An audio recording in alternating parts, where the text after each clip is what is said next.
grounds, and so I've got an article here I'll have to go through. But so I was here. See, I was here for this test. Yeah, tell the camera. That's Wait, perfect. Yeah, save that. Save that. Save that. Can you, we don't know if you can put your hat on. Yeah, he's got quite a story Yeah. about that one. See this one here. See there's the Oh my size of the ship. God, was it that close? Well, yeah. Well, no. This is a target ship. Oh, it's a target. They were anchored out, various places, but that's how that's a ship, and that's how big the mushroom cloud thing yes. was.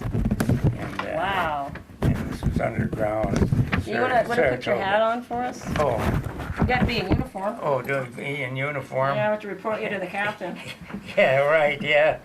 Okay. Wait. What about the microphone? Oops. Yeah. Okay. I guess I could sit there, and then I can just... you want to sit here? No, you sit there. I'm saying that could sit there. Okay. You're perfect. Well, I'm perfect. You're perfect. Yeah. I like to hear that. I'm perfect. I'm not perfect, though. Yeah. I don't want to pinch you or anything, but I'm supposed to get this up somewhat, so... Okay. Can you hear him okay, Donald? Okay. Is that okay, or...? So, so he could just go ahead and tell his whole story, right, on his own, and you can ask him questions later, or do you want to ask him questions and keep him going? Here you go, honey. Okay. So, hi, Pam, just thank you so much for having us over here. And there's the extra microphone for everyone who wants to kind of speak into it. And... There's like a little bit of noise. Is that okay? Yeah, it's kind of picking up. Is it the lamp or something that's making it do that? No, it's a noise. There's something that's picking up. Or is something not connected right?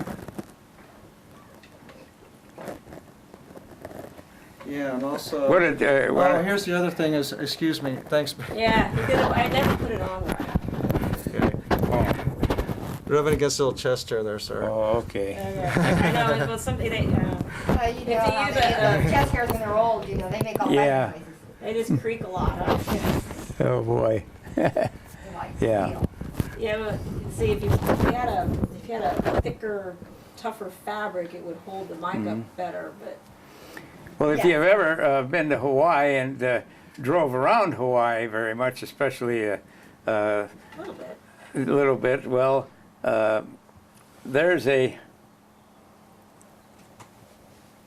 if you went to the, what am I trying to think of, the Elks Club. The Elks Club, I don't know if you were into any of the clubs that were in Hawaii, but that picture over there, that painting, that's a lighthouse, and that's on the other side of the mountain that lighthouse is on, and that's something that you go by when you go into Hawaii, if you're going in by ship, and you go through by that lighthouse, and so a lady that I did some work for, Alice Malin, lived across the street.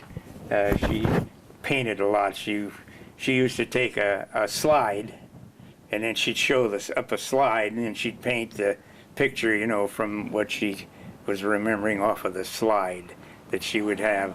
So she'd take a photograph on a screen, and then she'd make the paintings of it.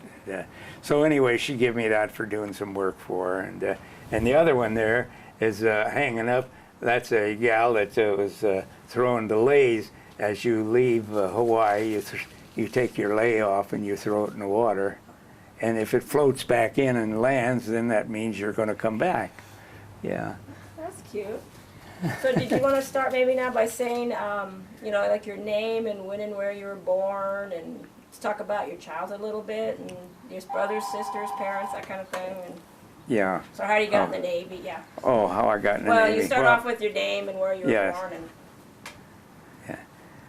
And my name is Bernard George Wallenter. I was born in North Chicago, Illinois, and I joined the Navy. Well, North Chicago was right on Lake Michigan, and my folks' home was about 2-3 blocks from the lake, but in between the lake was Great Lakes Naval Training Station. So I grew up always with my folks knowing people from the Navy, or they had a flat that they rented to people from the service. And so I got real acquainted with Navy people as I grew up with a kid. So I finally ended up joining the service myself. And, How old were you? Did you have to have your mother had to sign? Yes, because I wasn't 21 yet. See, you had to be 21 when I was growing up. You didn't turn of age until your 21st birthday. So I must have been about 19 or something like that. What year was that? Well, let's see. I don't even know how old I am now. Well, you're 91. No, I'm and you were 91. born in 1920. Okay, 1920, yes. So I would be 1 or 2 years old, 2 years. Okay, yeah, so let me see. You were still 20 when Pearl Harbor bombed, so. Oh, yeah. You said that was 1941. So 41. you must have joined the service in 1939? Yeah, 1940, I think. 1940, 40, okay. yes. Yeah, it was See, 1940. his birthday is until the end of the year, so. Oh, Yeah. I didn't like that because my birthday was, it's December 27th, and I'm always right after Christmas. And I never knew whether I was getting somebody's Christmas present they didn't want or whatever, but I always kind of held that against my folks having me after Christmas. so you joined the Navy, and what did they do with you? Well, when I joined the Navy, they out of Great Lakes Training Station, we boarded a train and we came out to the coast by train, which took about, it must have taken about 4 or 5 days, something in those days, because the trains would pull off on a siding to let the trains that had paying customers on. And being we were in a service train, you know, it was going by free, and so that's what, when we came out here. But Where did you come to when you came out? Did you come to San Diego, or were you in? oh yeah, so came to San Diego, down to San Diego, and in those days we used to have a ship that would be tied, like a ship tied up in San Diego, and you reported aboard that ship. And then if you, sometimes you'd stay on that ship, and we'd come up to, aboard that ship, and come up to Long Beach, California, and usually lay over in Long Beach. And then from there, we would go aboard, like I went aboard the battleship USS Pennsylvania, and it was a battleship. And when we went aboard, and I went aboard that ship, I just couldn't. I was aghast because I couldn't believe how big the ships were, especially a battleship. And so that's where I learned the word holy stone, because we holy stoned the decks. The decks were wood, and every morning you got out and they'd throw sand on the deck, and you take and go along with a brick with a hole in it and a stick, and that brick would like act as sand, you know, sand between the deck and sandpaper, and that was a holy stone, and we'd holy stone the deck every morning, and that was my first experience in the Navy, was holy stoning a deck, and I'll never forget it, because we'd be up before breakfast and have to holy stone that deck and get it washed off and clean, and then we'd have breakfast. And so what did you do in the service? What was your job? well, I had you took a lot of tests, you know, what you were qualified for, whether you were good with well, they didn't have many electronics then yet. It was too early for electronic. But what you were good in, and I was good in machine work, because I took machine shop in high school, and I went to Waukegan Township High School. Jack Benny was from Waukegan, and you probably heard of him. And his name was Jack Kabolski. He was Polish, and my folks knew him well, or knew his folks. And so it was Jack Kabolski. I heard he got discovered by Ted Sullivan. Oh, I don't know who. Sure, go ahead, though. Yeah. I was rattling my beads, counting my Hey, beads don't here. bump the table too much. You're doing Yeah. great, babe. You're Oh, doing okay. good. No, you're fine. It's not that big All a right, deal. yeah, Thank okay. you. Thank you. So anyway, what was my next question? Oh, what did you do on the ship? What did you? Yeah. Okay. Oh. So there. You took When tests. I went aboard ship, they found out that when I went through high school, I took a lot of shops, and I was qualified to go to the machine shop aboard the Medusa because I could run a lathe. And so when I got aboard the Medusa, I got assigned in the machine shop to run a lathe when they found out I really could run a lathe. So And- how did you get to Hawaii? How did you get to the Medusa, I should say? Well, how did I get to the Medusa? So you hitchhiked on a ship. No, the Medusa, the Medusa was, I think it was down in San Diego, I believe. You see, it was ported in San Diego. And I believe that's where I have to stop and think of where I went aboard it. But then from San Diego, we went up to San Diego to Long Beach. Long Beach, I think, was our next stop. And then from Long Beach, I ended up in Hawaii. I forget now what ship I went to Hawaii on. I kind of stopped. That's so long ago, I have to stop and think of I think you said you hitched a ride to Hawaii on some ship. yeah. Was it the Pennsylvania that took you Oh, there? yeah, yes. It was a battleship, the USS Pennsylvania. And it was a battleship.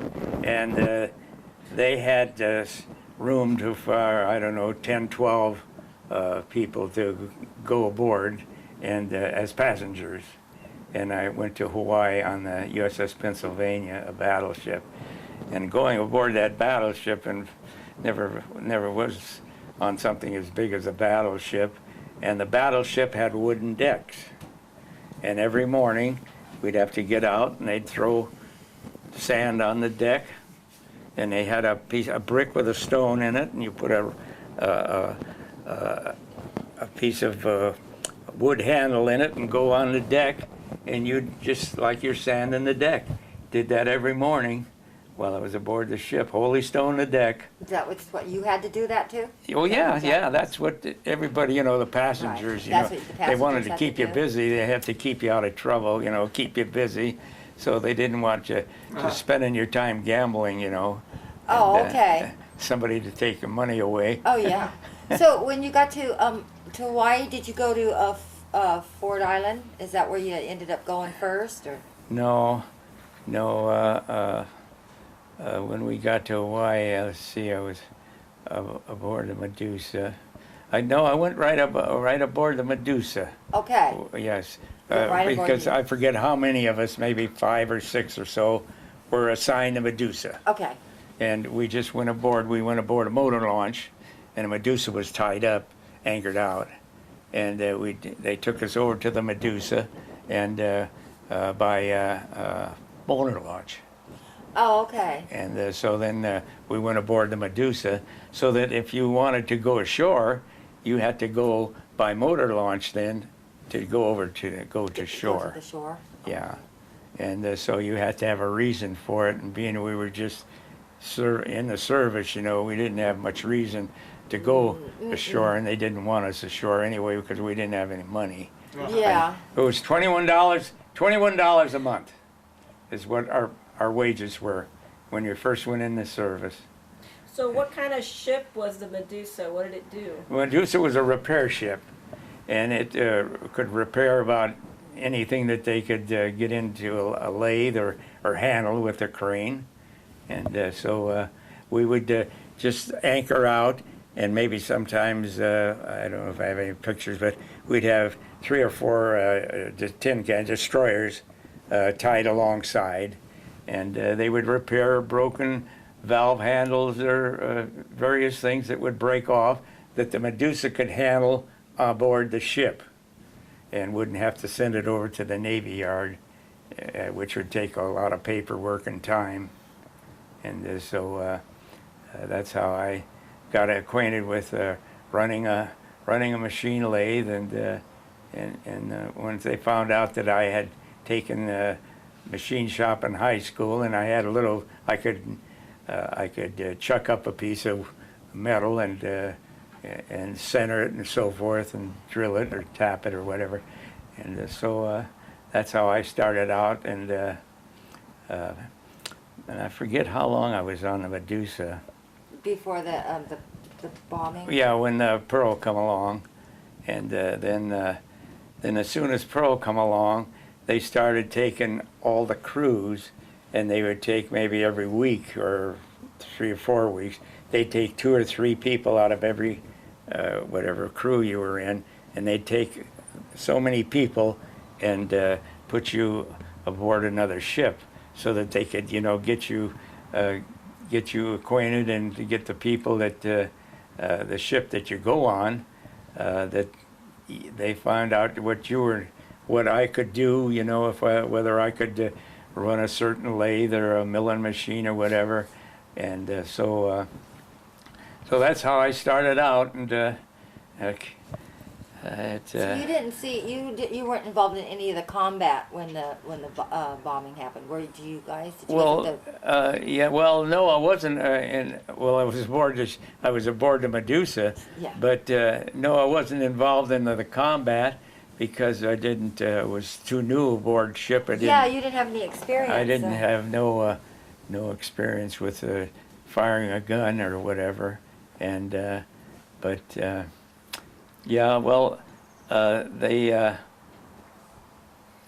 guns that the Medusa had, they were 3-inch. It was a 3-inch projectile, and they were about that long, and they had to be put in the gun manually. You had 3 men. I forget now what they call them now, but 3 men. They would handle you just handle them the projectile or the bullet, the projectile to the next person. He would handle it on until they put it in the breech, close the breech, and it would be ready to fire. And by then they would have it focused, or not focused, but aimed right, and they'd fire it, and it'd kick that brass shell out on the deck, and you had 3 people. You'd pass another one up, put it in, and fire again. And I don't think they ever hit anything. They used to fire them. Made a lot of noise. Well, do you remember December 7th? What happened exactly? Well, December 7th, it got so smoky because the ships that caught a fire, the oil was burning, and of course it turned into smoke, and it got awful smoky in the harbor. And I kind of forget to stop and think of what we did with all our time, but we kept busy, that was for sure. So, and then it happened in the morning. Were you guys just getting up? Were you? Yeah, well, yeah, it was 10 minutes to 8. 10 minutes to 8. Yeah, that's when it happened. Okay. And you guys were you in the mess hall? Were you? Well, no, we were coming back from breakfast, and so everybody was coming back, and being it was on a Sunday, we didn't have any chores or anything to do. So we came back, and we would go hang out like your workstation, where I was in the lower machine shop. There was an upper and a lower, and the upper was a deck around, and then the center was the lower machine shop, and I was in that lower machine shop. But no, you just went into wherever you worked, and you kind of hung out there, or you know, if you had a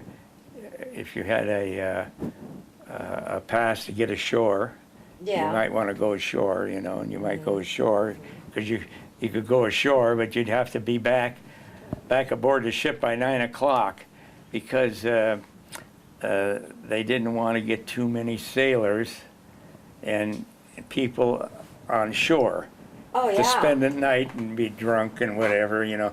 So they just made sure that you didn't have any liberty at that time. When did you first realize there was an attack? Oh, well, it was about around 8 o'clock, and I always say 10 minutes to 8, but it was around 8 o'clock, and somebody hollered down I was on the second deck, the open hatch hollered down that we're being attacked. We're being attacked by bombs, and so then they set off the alarm. They have an alarm. It just keeps ringing, bang, bang, bang. And when that alarm goes off, you went to your battle station. Okay. Wherever your battle station was, you know, and you'd go to the battle station, and then that's where you would stay and take orders from there then. So you were on one of the guns? Was that your battle station? Well, I was the number 3 powder man, and in those days, they put the shell, the gun was a 3-inch, and they'd put a 3-inch projectile in, and then they would put 3 bags of powder. They were about maybe 1.5 inches or inch long. They put 3 bags of powder, and then there would be somebody with a ram would push them in tight, and then they would close the breech, and it would be ready to fire. And you were the guy that loaded the powder? Well, I was just handling a bag of the powder, one bag. See, there were 1 bag of powder. You just hand 1 bag up to and somebody else would push it on and hand it along, so you didn't have to walk back and forth. You just passed it on. And so you passed on the bag of powder, and they'd push it in the breech, and that's what. How many do you think you did that day? How many bags passing? How many? Oh, I couldn't even. I don't know. I didn't probably never counted really. I don't think I remembered. You know, I don't think we even counted. Just as long as they come, you pass it up to the next person. You know, and because you know I was only aboard the ship a few months and wasn't too acquainted with nothing really. He was too green. Yeah. So you could smell all the oil and the fires and everything? Oh yeah, once the oil started burning, then it got real, you know, the oil burning, it got smoky, and then it got to be evening, and once it got to be evening, they'd had general quarters all night long. You'd have to stay at your battle station. Oh, I don't think we went through that for about 3 weeks. We stayed there at our battle station all night long, and just because we knew that they were going to come back, and if they would have come back, you know, they would have just walked right over us because we weren't expecting it and weren't ready for it, and that's where the Japanese made their mistake, is not following through. Oh. Yeah.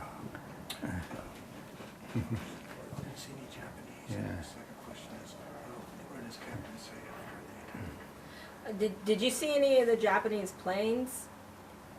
Japanese planes? Oh, I don't. Or subs? No, I don't remember seeing any planes. If I did, I'd have to think about that. I don't remember seeing any planes or subs or anything else. No. So were you far away from where the Arizona was and the other ships that went down? Was your ship Oh somewhere? no, We were maybe like from here across the street. You know. Really? Well, we were close. Yeah. Wow. Well, you know, Pearl Harbor isn't that big. No, Well, no. I don't know. But there are a You lot of wouldn't ships remember. in that harbor. After Well- they bombed in the morning, did they continue to bomb the rest of the day, or was No. it just the one hit? No, and no, just that one hit. Because if they would have kept bombing, they could have just. Then know, you guys would have. we had it. We weren't ready for it, and they could have just taken over. The second time, yeah, that's where they made their mistake. They Well, didn't. thank They goodness didn't for follow us. through, you know, and but they thought they probably didn't realize that we weren't ready for them, you know, or we weren't ready for anybody other than going ashore. Yeah, really. Liberty. So did your captain say anything after the first night to the ship? Or? No, I don't remember hearing anything from the captain. That no, I never heard anything from the captain. I don't even remember what the captain's name was anymore. I'll have to stop and kind of look into that and see if yeah. So did so after the initial attack, did the Medusa sort of go around and start repairing ships? Well, no, because we were at anchor, and the destroyers, which we were had alongside them, 2 or 3 of them, no, they would come alongside us and tie up to us, and we were anchored out, and so they would tie up to us, and then we would just go from our ship over to the ship being repaired or whatever they were there for, and Look at it, here. So you got, Yeah. now here's your ship right there. Yeah, So, okay. This is what's by you.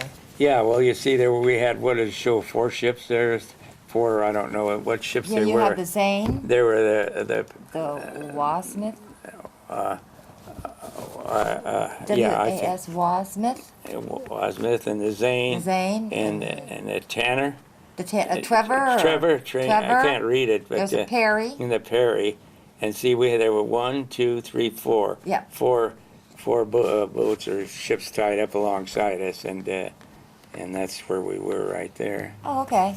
Yeah, your ship looks bigger than all those other ones that you Well, they right were next to it, bigger yeah. because our ship was, I don't forget how many feet it was long, but no, these were just destroyers, you know, they were Oh, okay. they were pretty small ships. All right. Yeah. Well, how many men were on your ship? I think that I think I was always kind of going within about 90. 90? There were Okay. about 90 that were permanent assigned to the ship and had a division. Like we had a division and so I think that I don't know how many ships there were in that harbor at the time. Quite a few. Oh, in yeah, the- a whole lot of them. yeah. In the Pearl City Middle Lock.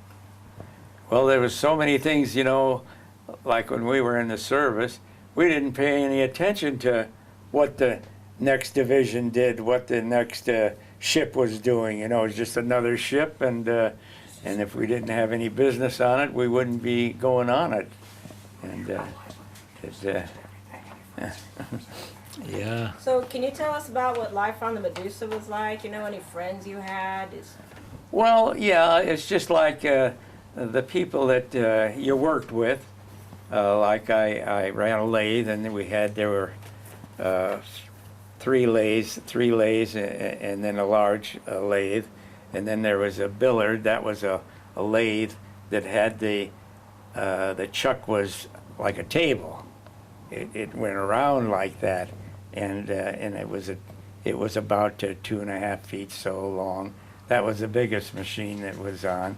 But everybody, if you ran that machine, that was your workstation. That's where you hung out.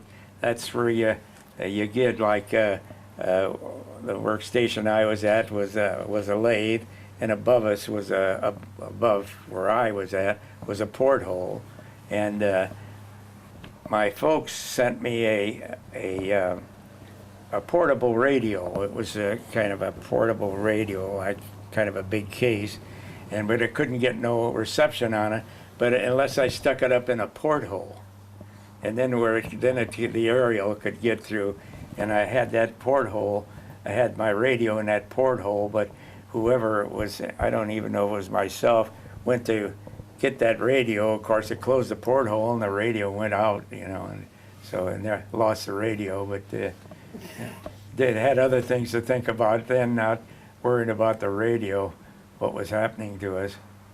But yeah. So the Medusa stayed in Pearl Harbor?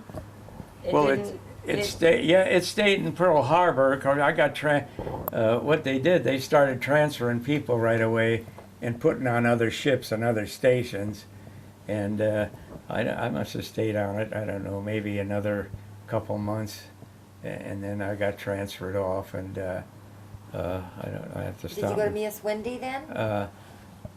Let's see, did I go to? I don't know if I went to Mias Wendy. Mias Wendy was an island, and it was 10 degrees below the equator, and it was the same temperature all the time. That's their way they dressed. Their That way. shorts and their boots. It was always warm. Yeah, it was always hot there, just as hot at midnight as it was during the day. Well, which ship did you take to get there? Oh, after you Oh. left the Medusa, what ship did they stick you on? Let's see, when I went from the Medusa, I got transferred to what they call new construction, and I went to Washington, not Seattle, but Bremerton. Bremerton, Washington was a naval shipyard, and I went to Bremerton, Washington, and what ship, I forget now what ship I even went up there for.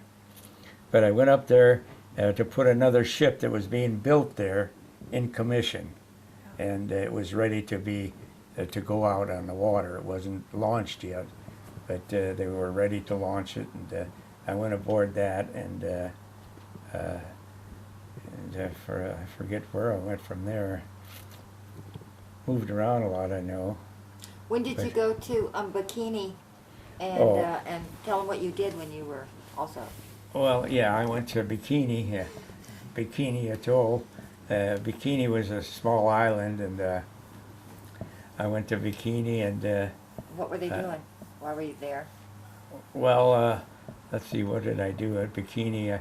I had it was a mobile machine shop, and it was built on the back of like a Ford truck, a van type truck, and the sides opened up, and the back opened up, and then there was a lathe in there, and a small milling machine, and so I was in charge of that machine shop, which was portable, and could drive it around wherever they needed some work done, and in order to make it pay for myself, everybody wanted something done. They wanted I don't even know what Helen did or whether it's around here someplace, but I made her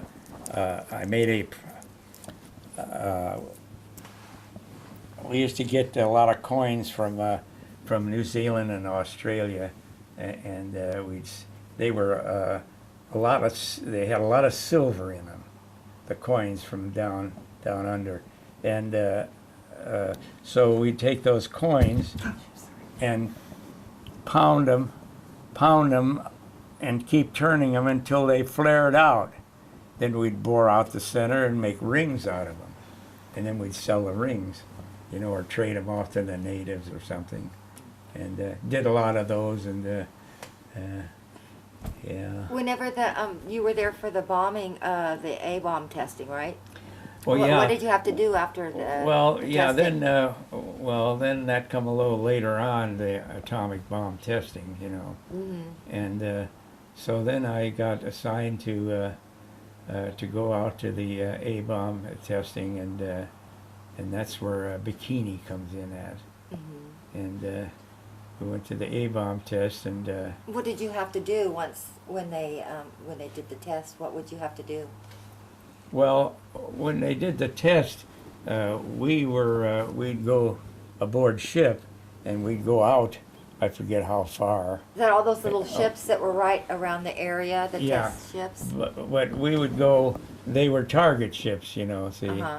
those smaller ships were target ships. Yeah. Didn't some of them have animals on it? Oh yeah, they had pigs and goats and various animals that they had on there. And why would they do And- that? Well, there was, well, we call them scientists. I don't know who they were, but probably didn't have much, but they were scientists. And what they did, they were testing to see how much radiation that was, distributed, the radiation that was distributed to the people or to the animals. And so they were testing out that radiation. So how long were you supposed to be on those ships when you went out there to check everything? Well, we were only supposed to stay on them about a half an hour. Oh, and what you happened? know. And well, we were aboard the ship, and we would go around, and we had various things to check out. And the motor launch that was standing by, because they didn't want to, they could only go aboard the radioactive ship for so long. And so we had to go on the radioactive ship, stay on it for as much time as what we were doing on there, and then get off. Well, the motor launch broke down that took us to the ship, and we were stayed there for another, I don't know, couple hours before because once the ship that, or the motor launch that took us out there didn't have no communications, they just drifted away, and we had the ship that we were on was dead in the water, and so we had to wait. Finally, when they found out we weren't coming back, then they sent another ship coming, and then I Did you have to take, didn't have to go back. no, aboard never. ship. You had to take Yeah. all those showers, huh? They took a shower and Oh, change yeah, your we had clothes to take every a sh- 5 minutes, every half an hour. Take a shower every hour or so, you know, and shower down and And wet then they down. Geiger count you, see? Yeah, they go over with the Geiger counter. I don't know if you ever had a Geiger counter work on you. It starts beeping, you know, or rattling when they go over you. And yeah. So did you hear a lot of beeps when they measured you? Oh yeah, you hear it, you know, beeping, you know, but you know, we didn't pay much attention. You know, that was something. Everything was so new. They were talking about radioactive equipment and this and that, and all we wanted to do was get ashore and get some liberty, you know. Yeah, they want to Or- make some yeah. something to drink. So you didn't have to go out there anymore because you got all the radiation Oh, you needed. oh didn't yeah, you? we got our share of it. We Didn't didn't have to go back aboard anymore. So did you Yeah. actually witness an atomic explosion? Well, we were, I figure how many miles away, quite a ways away, you know, from the. Oh yeah, when they're going to fire the bomb off, you know, you all got up on the deck, and you had a piece of. Well, what they had was a piece of glass that was smoked. You know, I guess they put a soot on it, or I guess put the soot on it, you know, to make it so you could look through it, and you could look through that, and you all got ready to when they were going to fire set the bomb off, and you could hold it up to your face like this, and you seen the bomb go off. What did you Yeah. see exactly? It's just a flash, you know, and shooting up, you know, and then falling down, and but we were so new to everything that we didn't really realize what was going on, you know. It was just something new to everybody. So did it have any colors, the flash, or was it just white? Oh, I don't remember how it looked anymore. If it flashed, I imagine it looked more white than anything. Yeah, I don't think so. I would think.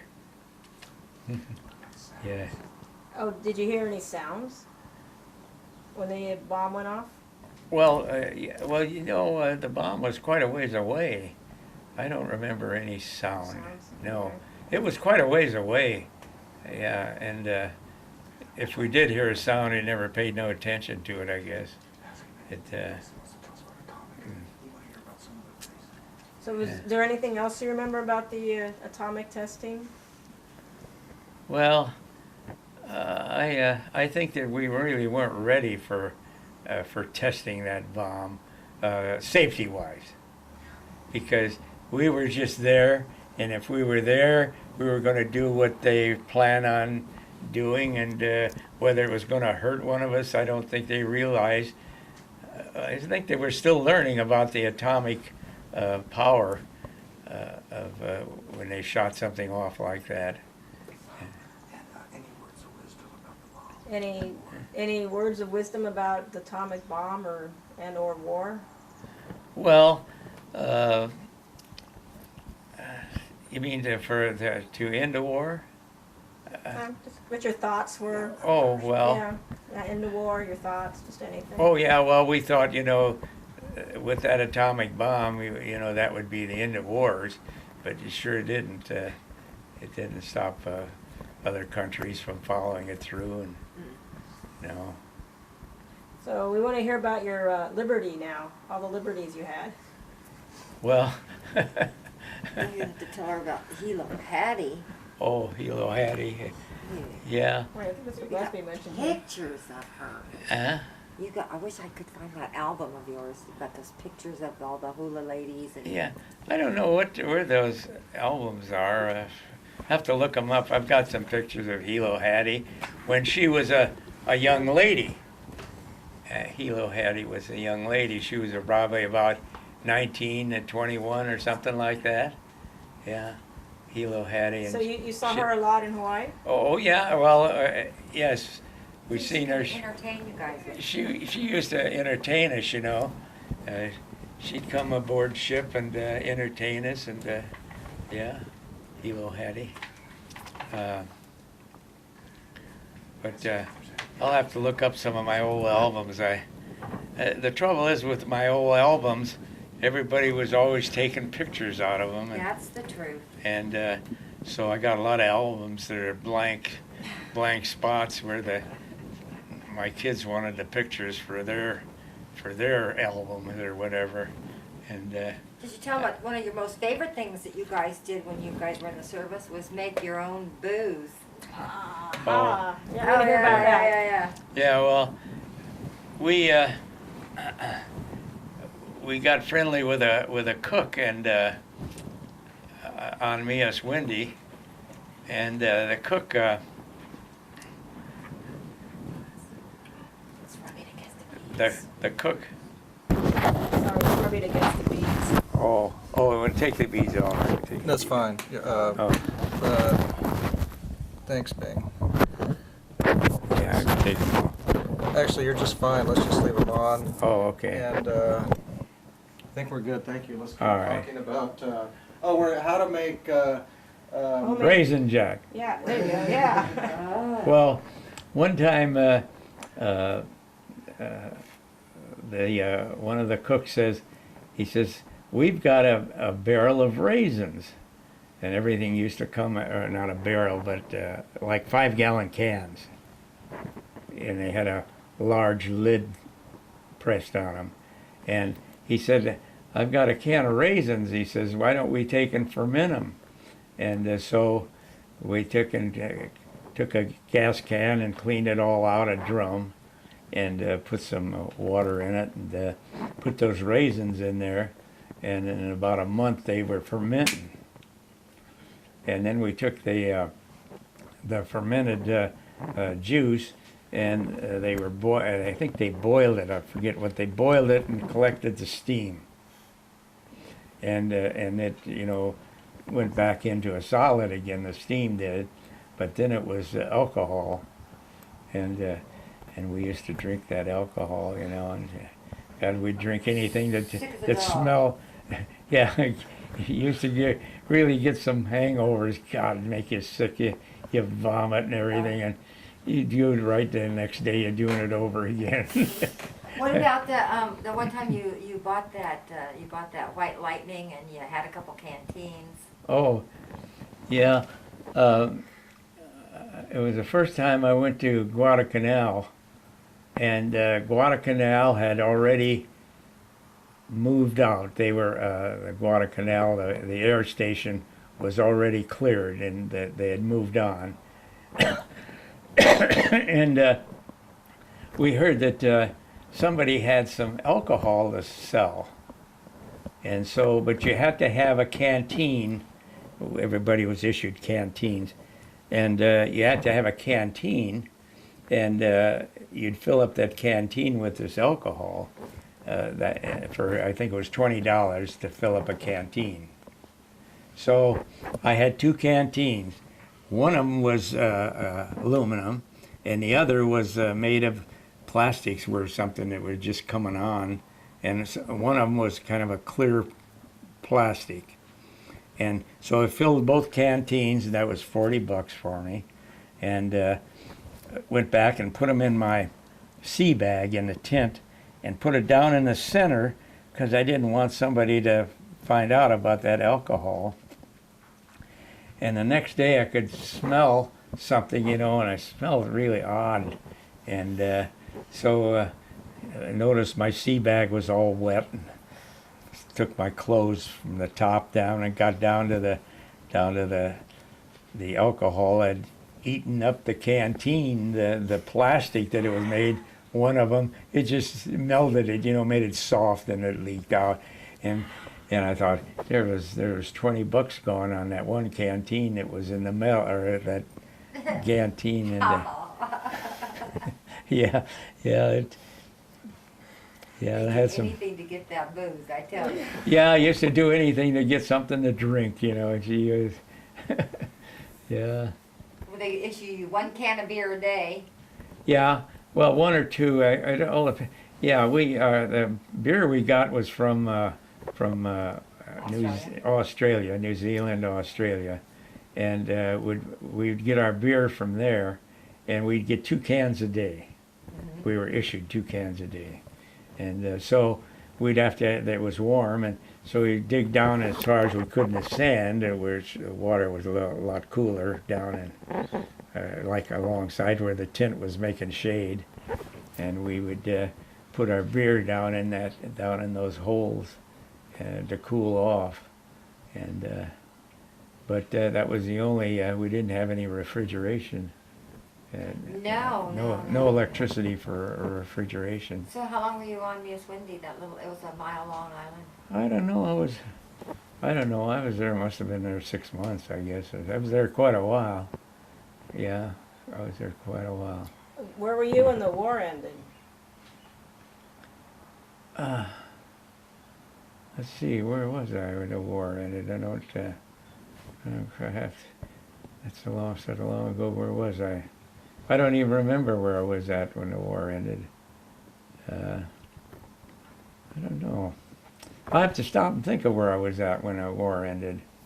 If I came back to the mainland already, or if I was back in the States.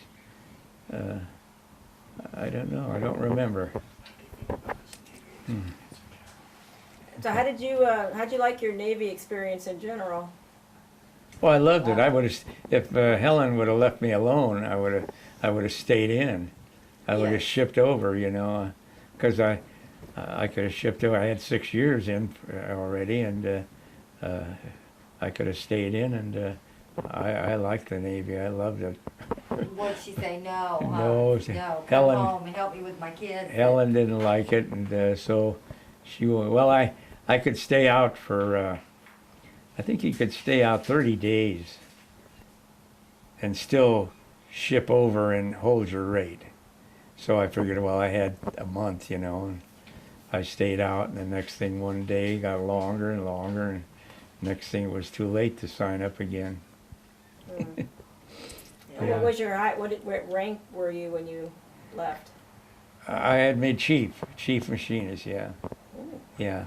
I had been chief maybe just a short time. I don't know how long, not very long. And yeah, I had made chief, so I could have held that.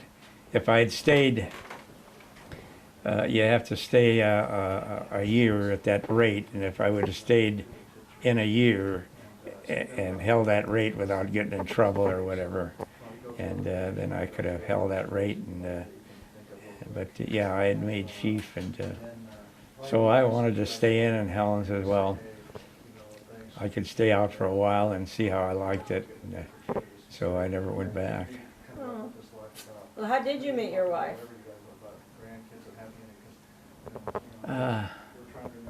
Let's see, I met her in a dance hall. And the dance hall was in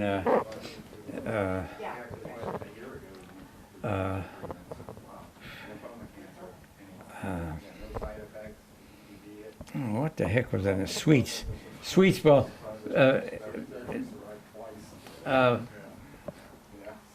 where was Sweets Ballroom? Sweets was in Oakland. Oakland. Okay, so I met her in Oakland. Yeah, no. Sweets Ballroom. And McFadden. And McFadden's, yeah, there were two ballrooms, McFadden's and Sweets. And I met her in one of those. I don't know which ones anymore, but I'll have to ask her. And what'd she do? You were over there on the Hornet in Alameda, and you got a message from her. She wanted to see you. Oh, yeah. He met Helen, and she didn't know how to get a hold of him, but she got a hold of him. Yeah, she did. She wanted to see him. And yeah, so then I guess she gave me a phone number, and I called her up, and we got together, and we stayed together. Yeah. Hey, I didn't mean to change the subject, but remember you were on Miss Wendy, Yeah. and there was a couple people that you knew that ended up getting on that island that surprised you a lot. Oh. Dr. Milroy? Oh, yeah. One day,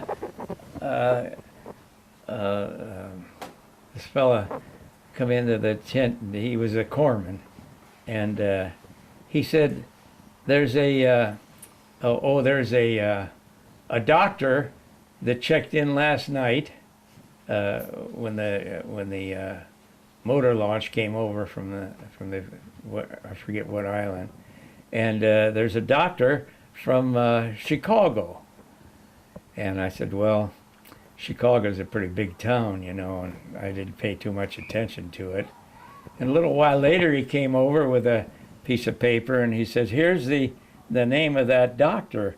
And it was a Dr. John Milroy. Well, it was my folks lived right next door to this Dr. Milroy, and I knew him when I was a kid, you know, when he was learning to be a doctor. And so you never know who you're going to meet. Yeah.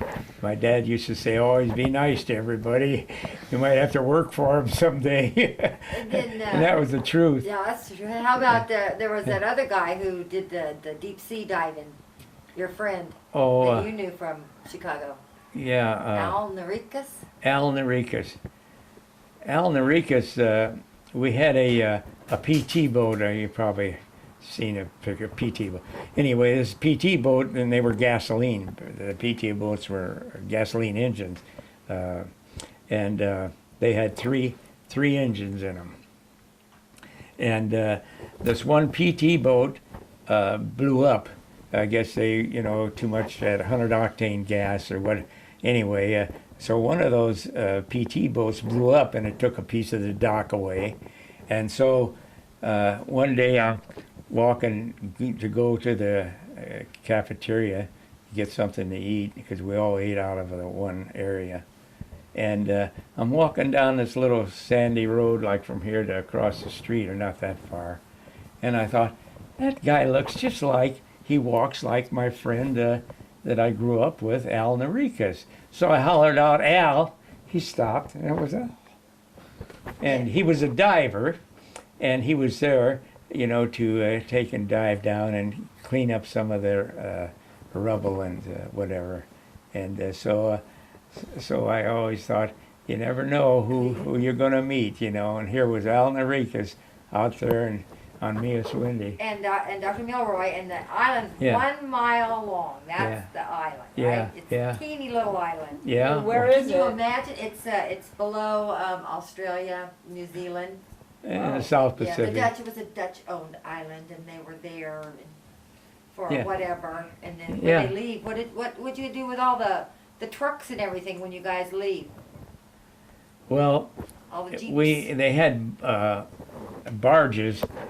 What they were, metal floats. They were about this square, and they were all tied together with chain, and they ran all the Australians or New Zealanders, whoever, after the war was over, had a chance to buy that equipment from the United States. And so what they didn't buy, they didn't want at all, because I guess there was too much. And so whatever they didn't want the rest, we took and they put them on these barges that were made of pontoons, rolled them on there, went out into the lagoon and pushed them off and just deep sixed them, Isn't that amazing? just to get rid of them.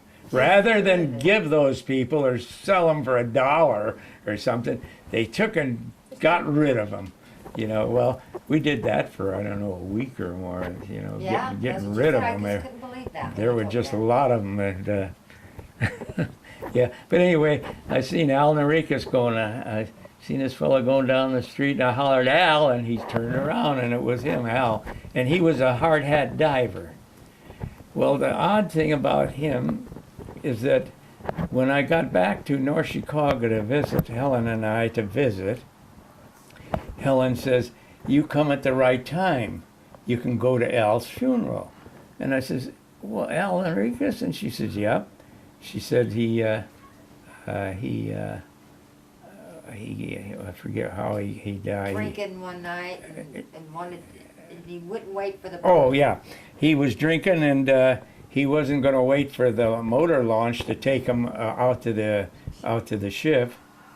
And so he was a good swimmer, so he dived in and was going to swim, but he swam until he drowned. He Didn't make it. He didn't make it, and he drowned.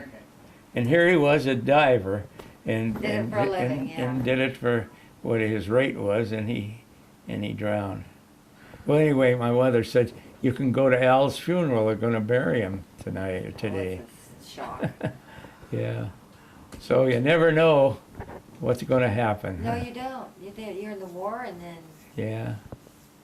So, did you tell them about the?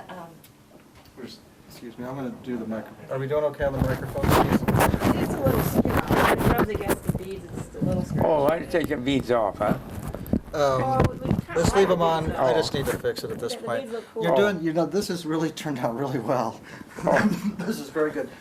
So, why don't you guys kind of take over, and we'll wrap it up. We got about 10 more minutes. Yeah. So, Tape why don't you guys line, take yeah. over, and we'll kind of have a little wrap up here. Thank you. Oh, okay, fine. Okay. Yeah. Well, we're very proud of being a true hero and a Pearl Harbor survivor. We got a little story. In 2011, he had lymphoma cancer. He had 16 chemos, 20 radiation treatments, and he is a survivor twice. The family is very grateful of being services. He, no side effects. He had no side effects. He went through it smooth. The nurses, doctors even said they've never seen a 90-year-old man make it through. So Yeah. He did good. He And, only had one. Once he was finished with everything, he lost his appetite. And cheated he death was- twice. Losing a lot of weight. So Patrick and I decided that we were going to plump him up, so we started giving him Ensure milkshakes with real ice cream in it.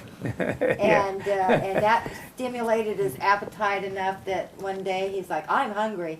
Because he Yeah. lost 45 pounds. And Yeah. we couldn't figure out what to do, but we nursed him back to health, and Looks Yeah. fantastic. he looks good. Yeah. 91 years young. Yeah. Yeah. He's an extremely happy person, very happy. Oh, So how we're long? happy that he's our dad. 81? Oh, you wish. 91. 90. Yeah, yeah, Lost 10 years. maybe I'm counting wrong. It was 71 last week. Yeah. Can we see some of the pictures? Yeah. Oh, Can you open yes. up a little and tell us who they are? And I'm going to turn Okay. this around so you guys can see if they're in the frame. Thank you. Can you see that? Okay, well, let's Oh. see. You got this one here. Show that Well- one to the camera. Well, this one here is when I went through boot camp and my graduation in boot camp. When from Illinois, I went through boot camp in Great Lakes, Illinois, and that was a picture from there. And then this. Well, which one you want to go to next? Well, here? what, you Show what your attire was on Mia's Windy. Oh, on Mia's Windy, which of course it was right on the equator, and so this is what we wore.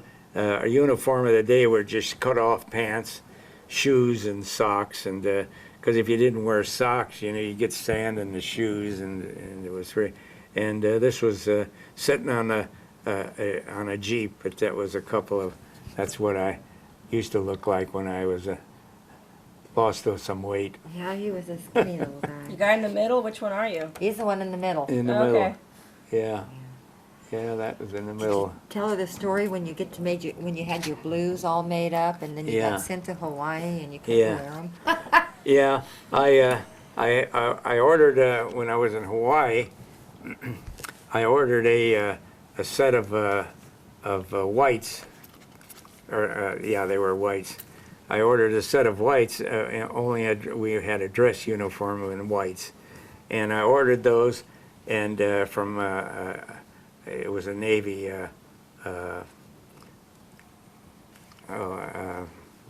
Taylor? Taylor. Gus Corrosion was his, Gus Corrosion. And so I ordered them, and they were made down in San Diego. And so when I ordered them in I went to San Diego first, and I tried on the whites, and they didn't fit. And I had gained weight. Gained weight, I huh? gained weight. And so the whites didn't fit.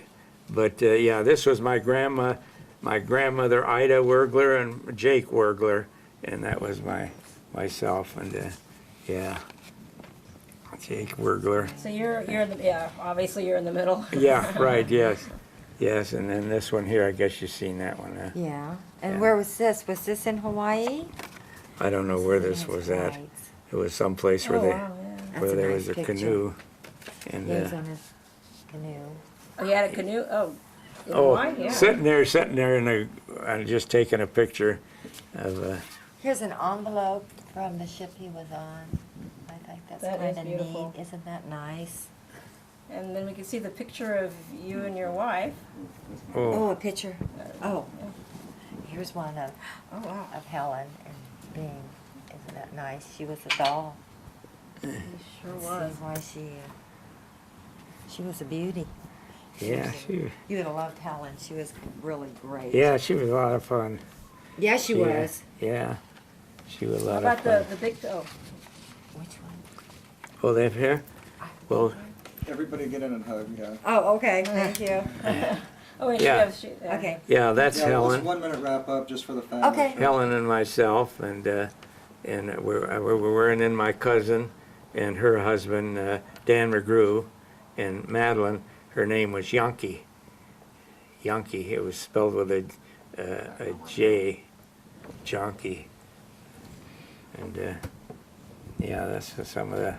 And these here, I guess, this was sitting on a Jeep, and this was at Mia's Windy, and that was myself, and I don't even remember their names, the fellows that were with him, and yeah. Okay. And just scoot in another 6 inches and we'll get you in the frame here with your dad. Oh, And yeah. you'll have to lean right in next to him. Yeah, get right in down. Okay, I'll hold it. Get your money out of my pocket. yeah. Well, thank you for having Yeah. us, and we'll wrap it up here and just thank Okay, you. fine. Thank you for coming over. We're very proud of him, and thanks for everything he did for us. Well, I've got a good family. Yep, I appreciate them all. Yeah, we're really proud of you. I'm happy I'm part of the family too. Yep, 24 years. I don't know what we do without Without Patrick Debbie. and Huh. Debbie. Patrick, yeah. Yeah, yeah. Well, we had some good times. We still are having good Here's times. a Bikini's nuclear graveyard, and in this National Geographic, I don't know if you get the Geographic or not, but it shows the nuclear ships, or the ships in the graveyard, and there was how when you see the size of the ship and what the bomb was like. You can see the difference in the, Oh, yeah, the sheep the just look like size. a toy. yeah. And we were, I think around 40 miles away when these bombs were exploded. And we were about 40 miles, I think. they That's figured. quite a bit. Yeah. Wow. And, but we all had a little bit of radiation, and afterwards, and then it took about a week, and we used to take a shower or a bath or whatever, water just dump in the lagoon and soap down. But soap, you have to have salt water soap because soap won't work in salty water. So you never felt anything from the radiation? No itching, nothing? No, I've never ever been bothered. From anything, and what did I don't know. I had something wrong with me. Well, of You course had you a have little had bit of Oh, cancer. you have had cancer, so I think that's something. Yeah. Well, now we're off the air here. Well, these are still going, the microphone's still going, but thank you from us, Oh. and we always love to see your smiling face. I've been going to Mount Diablo for years. I always enjoyed seeing you. All right. And especially this last year, didn't you were out there pressing the button, right, for the beacon? Right. Yeah, I got the Yeah. beacon started. Yeah, right. I pressed Yeah. the So I button. got you. I put you on video, and I put that up on YouTube. Oh, right. Oh, well, Yeah. is it still on there? Yep. Okay, Yeah, what so would just what search would we for, look you know, under? Mount Diablo, Pearl Harbor. and Oh, it'll okay. come up. Oh, yeah, we'll look at that. That'd be neat. Do a search, you know. Oh, that'll be Yeah. something. Yes, it'll be great. Yeah. Well, You want to take a picture of this license plate? Okay, this is a real picture that he yeah, I didn't know. took. Oh, you took that picture? You took this one, right? I don't know what is I'll it. show you. It's the Oh. bombing Wow. of the A-bomb test, Oh, I think. Off Bikini. Because you had a couple of them you said you took, or Yeah, you'd gotten well. them and they were taken. I don't know which Right. one it was. It's a bikini. I think That you one. took that because Yeah. the top of the picture is cut off. You said the Yeah. cameras back then wouldn't Yeah, right. take that big of a picture. We took that, yeah, because that was when they were doing the underwater. They had an underwater and an overhead. Oh, And, the okay. underwater is what lifted the On the ships wall. up. Okay. And the overhead put a lot of radiation out, and because of course it was above and exposed. And I was there 6 months, about 6 months out in Bikini. And but I used to like it. Well, I still do like the heat. I love the heat. He likes it warm. Yeah, I like it warm. It's right. That's why he didn't go back to Chicago. It was too cold. Get And your- windy. And windy, yes. Yeah, Got really nice license plates too. Oh. Aren't those nice? yeah. Well, I don't drive, and my son is going to take the car over, so I just. So he wouldn't be able to have those plates anyway. Yeah, I took the plates off, and I think it was a young so Pearl Harbor that's the survivor. car sitting out there in the driveway that the plates come off of. Yeah. Well, great. So how long have you been into the Still rolling. war in World War II? Well, Or is it all the wars went you to- like? Or I I'll went give to you a film break now, school. thank That's you. what I wanted to do when I got out of high school, but then I didn't think I'd Thank make you. enough You're money, free so I now. became a Yeah, geologist. thank you. But Thank you. Let me I- disconnect you I always there. wanted to tape older I'm, I people's think I can get over histories. there. You know, my Here, family I kind of try and tape. I tape. Where- where am I World War connect- II Right uncles. there. There's a little Oh. clip, yeah. Thank you. There, And, thanks. Here. so then, when I eventually, I never was really into filming or photography. That's kind of like, you know, oh, don't take my picture, oh, you know. yeah. But later on, I decided that that was silly, and that I wanted to again just do the older people's memories. So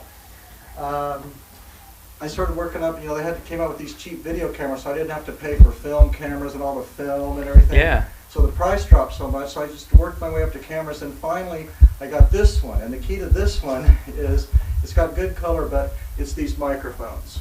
And what I Oh. found was no matter what I did with the camera, if you couldn't hear your voice and really hear it good, you just would lose interest.